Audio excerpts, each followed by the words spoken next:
तर आज करंज्या बनवल्या होत्या. त्याआधी मित्रांच्या टिफिनसाठी इथे भजी बनवले होते, कारण काल तो भजीसाठी खूप रडत होता. म्हटलं आजारी आहे, बाहेरचे नको, घरीच बनवून देते. मग त्याला टिफिनला भजी आणि चपाती दिली होती. त्यानंतर मग मी गेली होती सोनाराकडे. तर मिस्टरांच्या पगारातून आणि माझ्या पगारातून थोडे पैसे बाजूला करून ना मी थोडं थोडं करून सोन्यामध्ये इन्व्हेस्ट करत आहे. तर इथे मी जोडवीसुद्धा घेतली होती, कारण माझं एक जोडवं हरवलं होतं.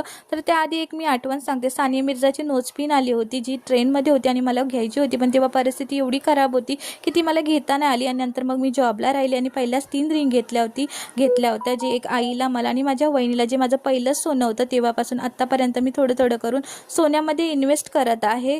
म्हणजे परिस्थितीची जाणीव असली ना आणि आपण मेहनत आणि कष्ट केले ना की आपल्याला आवडणारी प्रत्येक वस्तू आपण घेऊ शकतो, हेच सांगायचं आहे मला.